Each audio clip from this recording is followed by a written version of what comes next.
all to Real Debate. Here, we let two huge movie fans battle it out for bragging rights. That's bragging rights, supremacy. I'm your host, Walter Maziak. Let's go ahead and introduce our debaters for today's show. Sitting to my left, he is a first-time debater for us today. We've also interviewed him about his film, A Beautiful View of Nothing. And now he's ready to jump into our new show. Ladies and gentlemen, he is from the Kentucky Cherry, Mr. Dave Pedersen. Hello, America. Are you amped to start off this debate, Dave? Yes.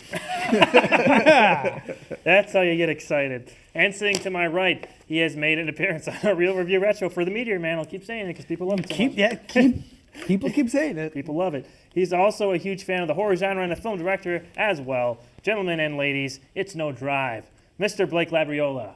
Blake, you pulled out... It's no drive. No movie is drive. That's Well, the truth. It's You no pull off, good. You pull off a big win on our last episode. You're 1-0. You're undefeated. Oh, yeah, that's right. You're undefeated, man. How do you Right. feel about today's challenge? Feel nervous. You're nervous? I'm nervous. All right, Dave's well. a challenging challenger of challenges. friend? All right, everybody. Not the same movie. Well, you're right. Absolutely not. It's almost time to get down to debating, but first let's go over the rules because there have been a couple changes and we'll get you guys up to speed real quick. We now have only 4 topic discussion rounds that these two have prepared for. For every round, we'll hear a 1-minute opening argument from each debater. After both debaters have presented their opening arguments, they can go back and forth on why their point of view is better on the subject. At the end of every round, I will now award 3 points to the person who I believe presented the best argument. I'm following it. Hey, I'll just read the thing later. After those 4 rounds are done, we will move on to the lightning round, where the debaters will be asked a series of trivia questions, and they're worth 1 point each. The debater with the most points at the end of the game wins. Is everybody clear on the rules? Just nod your heads. I Nod only your know head like rules this. that are spoken Get in points. Egyptian. Your head. Okay, Let's you got it. add. All right, let's debate. For real. Oh, you did the. Did People you add love in the it. ding? The ding is I thought already the ding there. was What in are the we talking studio. about? First up is our In the News round. This round features current film-related news topics. Sony recently announced that they plan on releasing an animated, theatrically released Spider-Man movie in 2018. And that got us thinking here at the show, besides Spidey, what superhero would make for the best theatrically released animated film? Let's go with Dave first. Dave, go ahead. Well, that is a no-brainer. Swamp Thing, by Alan Moore, which is different than the regular Swamp Thing. Alan Moore, who's famous for writing such things as V for Vendetta, League of Extraordinary Gentlemen, From Hell, and of course The Watchmen. Mm-hmm. I think he only did what he's famous for is like 7 issues, which completely redefined Swamp Thing. And I think it's time, since we look at the old stuff, the 1982 Wes Craven version could definitely use an update. And I think the animated version would actually get more psychedelic stuff and stuff that you can't pull off with CGI. So that would be my answer. Going with Swamp Thing, all right? Swamp Thing. Blake, go ahead. Well, I wholeheartedly agree with remaking after Wes Craven. That was abominable. But I would have to say Deadpool would make a great cartoon movie. I think what really makes it, I think, even more than live action, I know they're having a live action one, but for a cartoon, the violence, the humor, all of that lends itself to a cartoony kind of vibe. It definitely has a sort of splatter effect that would be funny in a cartoon aspect of it. And actually having live action, I think, will kind of take back from some of that actual humor, because he's supposed to be very self-aware. He's supposed to be in his own world and seeing the world outside, and as a cartoon that adds a whole nother level to his own self-awareness, I think. Okay, all right. Why would the Swamp Thing animated movie be better than the Deadpool animated movie? No spandex, number 1. That's one Swamp thing. Thing does not have spandex. No spandex. All natural. Put Yeah. that down. You He see a just lot of comes- swamp. You see a lot of swamp. A lot of There. tubers, I think he has on his back. is what Yeah. they're called. Right.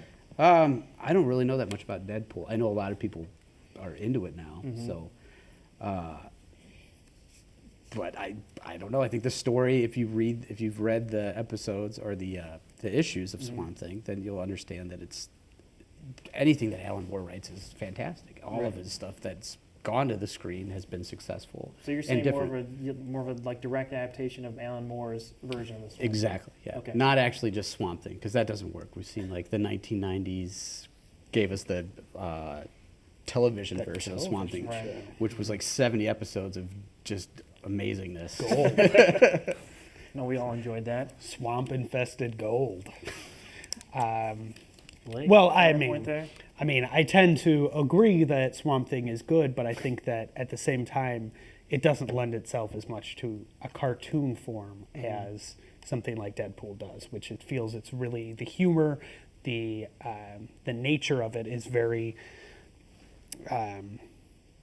much geared towards a cartoon. I think Swamp Thing has an element that is an intelligence level that I think is not to say above cartoons, but is definitely taken down a little bit by being animated. I think that a live action version of Swamp Thing would be a much better. Well, how do you much show better call. how do you show Swamp Thing going from, understanding what the universe is, or like that there's these tree gods that live inside of the earth? How do you show that in a live action? Don't you think it would lend itself better to cartoon? Or I understand what you're saying, that you can get a little bit more out of the technology and out of the use of the different visuals that you can have animated, but CG effects are so... it's very Sorry. psychedelic, so I don't think that it would lend itself. I It's think not ready. We're not ready yet. It would depend. It would depend on who the director was.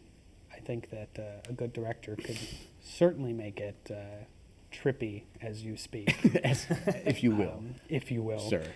But Deadpool is just written there for a cartoon. For the theatrically released Deadpool movie, would you want that to be, because we know that the live action Ryan Reynolds movie is going to be rated R, and that was a big push, that was a big deal to push it to be rated R, because that's what the character is, very irreverent and is very out there in terms of things that happen in the comic book, so gore and other things. So what would you want the animated movie to be rated? Would you look for like a PG-13 to sort of bring more younger people into it, or you want like a hard R No, cartoon? definitely are like South Park.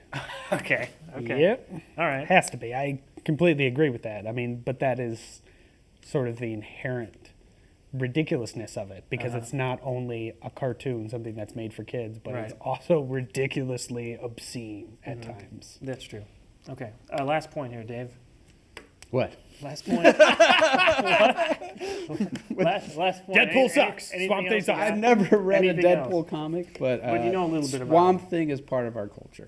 I Okay. think Deadpool's is coming around to becoming our culture, and I believe that Swamp Thing deserves a second shot. I think enough time has passed that it's not. We can do it without it being hokey. Okay.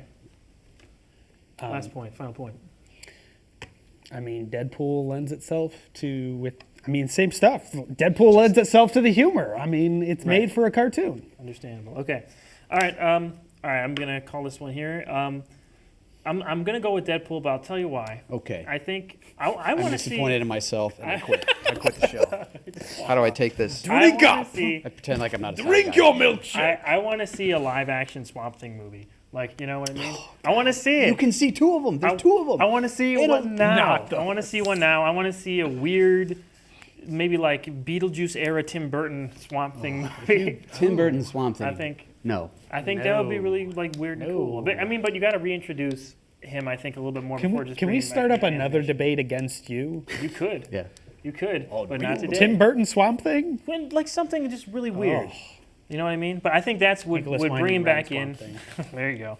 I think that would bring him into culture better than maybe like a cartoon series, but as a movie, I think it needs to be live action because of all the stuff that's going on right now. I think it would be at least mildly successful, and that could be the reintroduction and to do cooler things. I don't think people can forget about the old Swamp Things if we did live action. I thought you were going to say, It's I don't think possible. people can handle a live action. Could I say this though? When I was Googling things about Swamp Thing, I accidentally typed in swamp thong. I was like, That's what should be made what I into a should have cartoon. gone Well, with. that's disgusting. I think Deadpool would be a better cartoon. He does lend himself better, I think, to that kind of genre. I'm not so sure about a rated R, version of it because I'm not sure if they would allow that to happen. But Do you read Deadpool? yeah, I do. I'm not sure if they would allow like a theatrically released animated movie to be rated R. You know what I mean? Unless it's like a TV movie, but this was theatrically released. Wasn't And I Ryan think Reynolds it should be. Green You won Lantern? anyway. And it should be Trey Parker It and was Matt Stone basically doing it. it. Wasn't he Green Lantern? Green Lantern was Ryan Reynolds, yeah. That's Give him one another point. shot after that. Chestnut. He's already made. He's doing Deadpool. Ryan Reynolds. That's is one like- point. I All right, enjoy moving Ryan on. We got to Reynolds. keep this rolling. Okay, folks. go ahead. Time for round two. Go This ahead. is our best/worst of round. I pick an actor or director, and you debaters pick and defend what their best or worst film is. Today we are asking, Tim Burton. what's the worst movie directed by Tim Michael Burton. Bay? Swamp Thing. You. Go Swamp ahead, Thong. Blake. Transformers 2, hands Transformers down. 2. It was abysmal. It was unwatchable. The script was horrible. The acting was even worse than usual. It had its reasons why, but it still means that it was the worst Michael Bay ever. The action scenes were flat. It had no plot arc. The dialogue was terrible. Even the CG looked terrible compared to the other ones. It's true. Armageddon, my friend. Oh, From the 90s. Were you there? Were you there? No! Here, Steven Tyler. Where are you? Are you out there? With your mustache. He has a mustache now. Oh. That Go on. song, his theme song. Go on. It's I got post-traumatic stress disorder whenever I hear that song. I wish the meteor would have hit me instead of watching that thing. Bruce Willis is in it.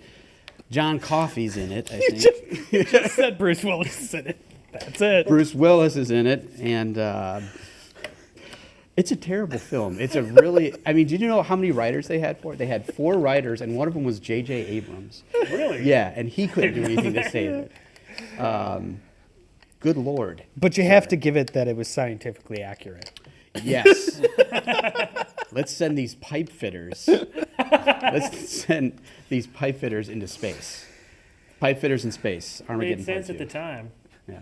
Armageddon, Yeah, a you know what I refund mean. on that one. Thought about that one all the time. Oh, wait. All right. Were we talking about Deep Impact? Same time. It was the same time. It was like the same because it's a couple months apart. 2 months apart. Yeah. Literally. ridiculous. They always come Why, in twos. why is Transformers 2 worse than Armageddon, though? Transformers is worse than Armageddon because it's really unwatchable. I mean, the script is there's not even anything that you can laugh at. Like the Russian guy in Armageddon, at least you're like, that guy's kind of fun. He's funny, he's ridiculous. But there is nothing that is even watchable in Transformers. Everybody is just a boring, flat, uninteresting character. You have all of these. All the Transformers movies have somewhat good characters, but then it's just nothing. Not to mention the fact that the writer's strike happened right before that, so it was horrible. Every little piece of it came together, and it was unwatchable. And Armageddon, I will go back multiple times, and I will watch, enjoy, and laugh at it. Okay. Do hate the song, though, absolutely. I was just you knew exactly where I was gonna go. Okay, first of all, that was up for best song, best original song. I don't wanna Steven close my Tyler. eyes. I know you're out there. We're debating the movie, not the Okay, song. sorry. That's true. It's not just the song; it's the movie. I'm just gonna throw this out there. I don't watch a lot of Michael Bay films, so I'm not a Bay fan. I don't. It's hard to find ones nowadays. And I was People still looking see at his movies. I was looking through the different Michael Bay films. I haven't seen Bad Boys 2. I haven't seen the first one, so I can't watch the second one, obviously. Oh, that's true. I haven't seen any of the Transformers, so I go with my instinct, and I remember the 90s, and I remember what this film did to me, and it's terrible. It's just a horrible film. So first time you saw it, even first impression was awful, and then as I would time went like on, it got Liv worse? Tyler. I liked Liv Tyler was in it. I just remember that. See? Okay. Positives. So, Well, is there any amount of this that makes it watchable? Like Blake was saying that Armageddon is, you could still go back and laugh at it and think, oh, how over the top the 90s were and how ridiculous it is. Is there any watchability in Armageddon? I don't think so. I think you want to laugh, but I think enough time has passed where it's not even kitschy anymore. It's just pipe fitters in space. The guy's riding a motorcycle. They're going to arrest him via helicopter. I don't know if that's one of the parts of the film. Was John Coffey was... Right. Okay. He's going to be... No, I understand. Yeah, it's a terrible film. I have never seen the Transformers, so I can't. Right. It's the soundtrack to my 8th grade dance. That's another reason why I hate it. But you're saying there is some I do have watchability in flashbacks. Armageddon. that there is something to get out of it. Oh yeah, You know what I mean? I enjoy Armageddon. It's over the top I ridiculous. won't say it's a good movie, right. but I enjoy it. Is Okay. it worse than Transformers? That's the question I'm about to answer. Any last minute arguments before I make the decision? You can sit through Transformers 2. Can't sit through Transformers 2. You can sit through Armageddon. I'm going to go home and sit through it. Prove the Okay. point. All right. I hate to do it, but I got to give it to Blake too. Yeah, I know. He had me on I Michael had Bay. to. Not just the Michael Bay thing, Just but wait. because I think Armageddon is still, people talk about it because it's ridiculous, because it's over the top, and I think it's still watchable because of that point. I don't think anybody wants to go back and watch Transformers 2. Well, I haven't seen it yet. You're right.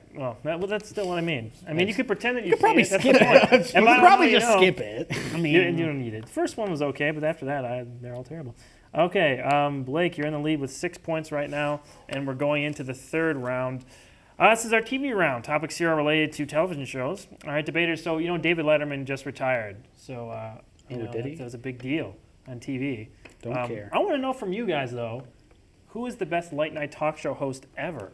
And we're going to go with Dave this time first. Absolutely, Johnny Carson. 30 years of late night talk show host, completely changed the genre, invented the genre. Ed McMahon was on the show. He invented pretty much the sidekick.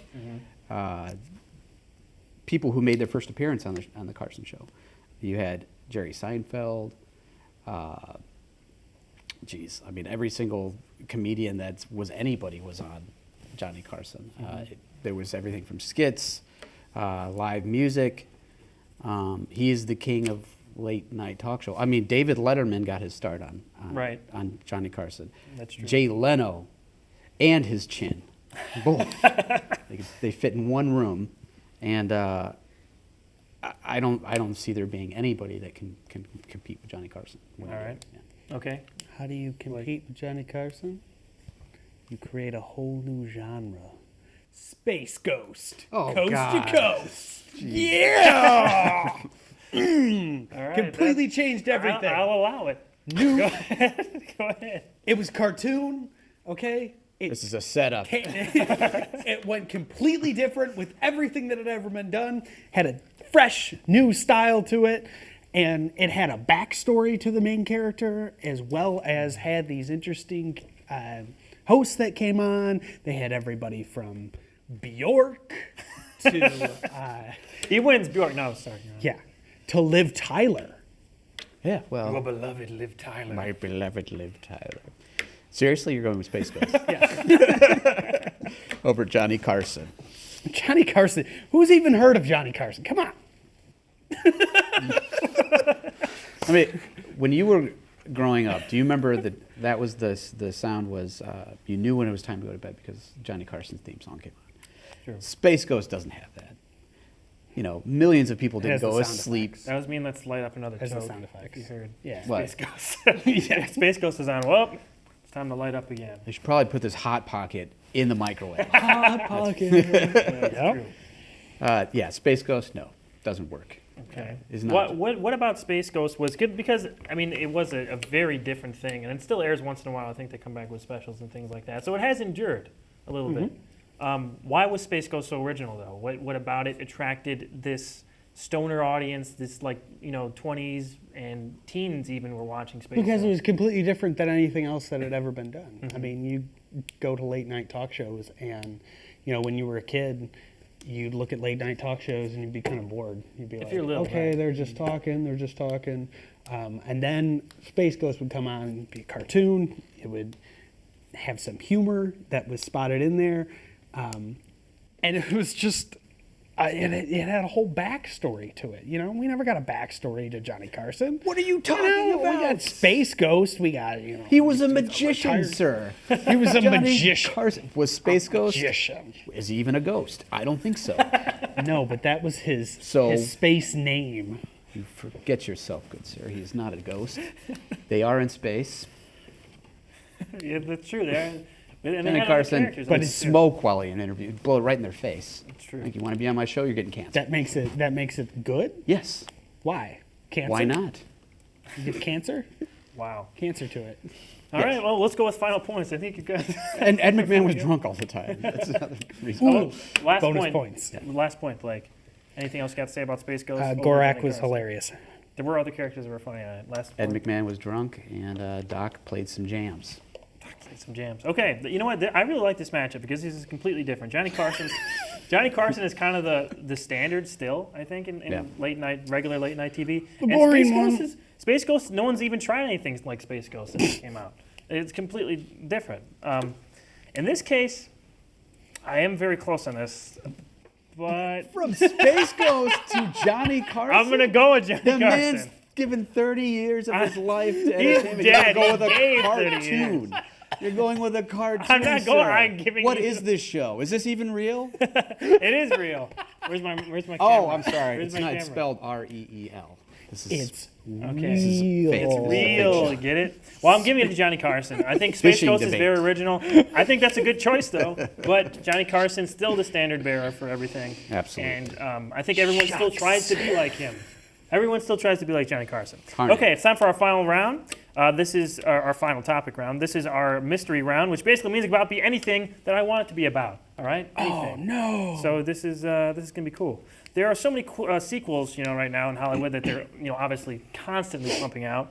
However, a lot of great films never get a sequel, maybe because they shouldn't. But I want to know Passion of the Christ. from you guys, what movie would you most want to see a sequel to that had never gotten one? And keep in mind, this excludes everything that already has something coming up because there's a lot of stuff in development, something that's not in development. We're gonna go with who was last? Who was I first was. last time? So Blake, go ahead.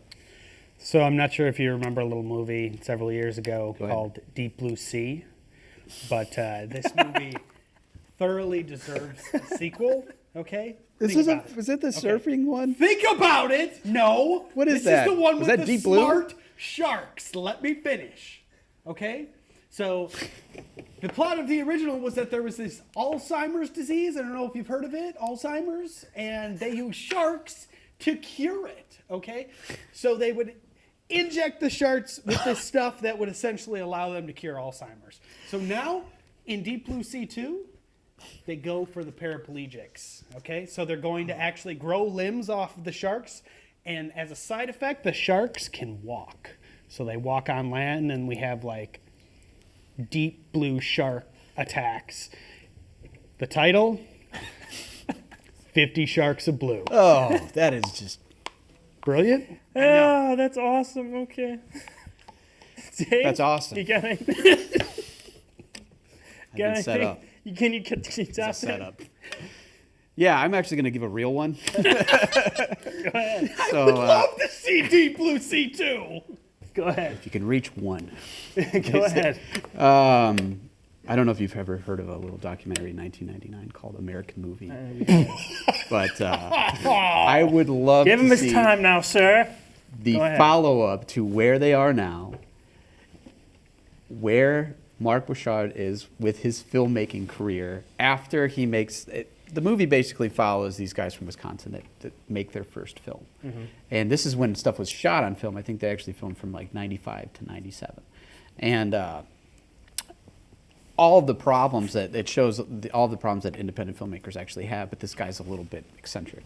So it's kind of a cut-up job where they show like the worst of this guy, the funniest lines. But there's a lot of heart to this guy that's making this film. And I want to know, in the end, he succeeds.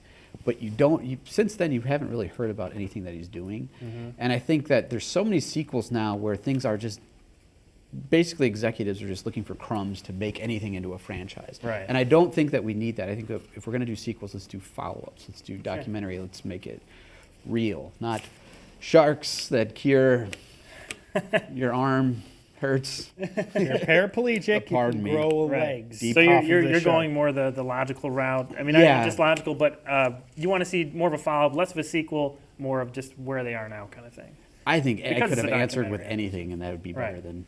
Okay.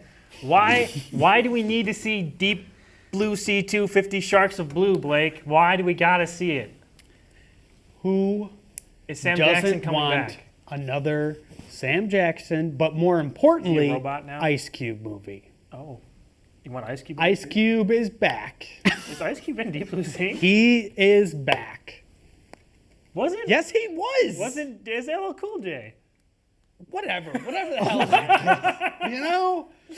That guy. Oh no! That guy. It was LL Cool J. The important part All is right, I'm giving this to Dave. the limbs are. We're giving it to Dave. Let me tell you something, kids at home. Dave's Racism never pays. Dave gets the point. It's 6-6 right now. Okay, Dave, you get that one. Good job. What the hell's wrong I have a with good you? moral compass, and that's why I win. LL Cool J is. I literally don't remember. Okay. Literally don't remember. All right, we're gonna move on. It was one of the rappers. This is the rogue episode of Real Debates. I love it. the rogue Okay. episode. Okay, now we move The on rogue shark. to our lightning round. Here, the debaters will be asked a series of Oh, movie I'm trivia sorry, I missed questions. what I was supposed to do. Can we go one more? Take two. Oh! Here, the debaters will be asked a series of movie trivia questions worth 1 point each. Each of you will individually have 2 minutes to answer as many of the 15 questions that we have prepared for you as possible. If you don't know an answer, you can pass at any time. Ooh. But please note, you cannot go back around to a question you passed on, okay? So if you pass, you finish all the questions, you can't go back around to it, okay? Oh, no. We'll go with Dave first because we went with Blake last. We're going to get the timer up. And The ready to answer go is here. LL Cool J. Ice Cube. Wow, that's bad. Who doesn't want another Ice Cube movie? All right. Good sir. Okay. Are you ready there? I am ready. I'm writing my notes down. Okay. Let's get the questions ready here. And Refreshing. I love it all. I don't want to look at the answers. I can. You can't see him. You can see them. You can't see him. That's why Ready, Blake's Ann? winning. Go. What famous director made a cameo appearance in the Blues Brothers? Boy. Rob Reiner? Incorrect. Which Halloween movie had no appearance from Michael Myers? Ooh, Halloween 3? Correct. Who directed 2011's Green Lantern live-action film? Ryan Reynolds? Correct. Martin Campbell. The Godfather was based on a novel written by whom? Mario Puzo? I can't pronounce his last name. Yeah, I'll give you one more Puzo? chance. Something. It's Mario Puzo. Puzo! Can't accept that. What was the signature phrase of Christopher Lloyd's Doc Brown in the Back to the Future film trilogy? Whoa. Great Scott. Who is the main female character in Margaret Mitchell's Gone with the Wind? Oh my Main goodness. female character.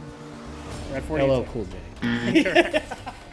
According to 1990's Night of the Living Dead, what is the only way to kill a zombie? You have to shoot them in the head. Kill the brain. Okay, we'll accept that. What romantic pair played the title roles in the 2005 action comedy romance thriller film Mr. and Mrs. Smith? Angelina Jolie and Brad Pitt. Correct. Name the home of Simba and the other lions in The Lion King. Africa. More specific, it isn't Africa. Hello, Cool J. A mountain in Africa. Correct. Daniel Craig is the All of current this actor is playing yours. James Bond on the big screen. What actor directly preceded Daniel Craig in the role of James Bond? Oh boy. You got 30 Preceded? seconds. Yes. Who played James Bond before Daniel Craig? Oh, Pierce Brosnan. Correct. Who played the villainous Ivan Drago in Rocky IV? Oh my god. You got 20 seconds. It's not Val Kilmer. Sorry. No. Pass. Pass. What color is the second lightsaber Luke uses to fight Darth Vader with in the original Star Wars trilogy? Red? Incorrect. Green. Who plays the younger version of Bruce Willis's character in the 2000 movie Looper? 3 seconds. I have no idea. Incorrect. Joseph Gordon-Levitt. Oh, you that got- guy. That you guy got you don't like. 13. The guy that's always young. Right. He doesn't age. That is true, actually. You got 13 out of 15 does do questions, some- and you got How many did I 10 get right? points right now. You got 4 right Oh, because you had goodness. 6 going into it. So you got 10. Blake, are you going to be able to get 5 questions right? I don't know, man. I don't know. It's going to be a lot of Back to the Future questions, isn't it? Maybe. Okay, you ready? I am ready. Who wrote this 1990 song, Mama Said Knock You Out? Mama say knock you Ice Cube. Okay. All right, you ready? 3, 2, 1, and we're going. Greed, for lack of a better word, is good, was said by Michael Douglas as Gordon Gekko in what 1987 film? Wall Street? Yes. Robin Williams was nominated for a Best Actor Oscar for his role in what 1987 film with a country in the title? Pass.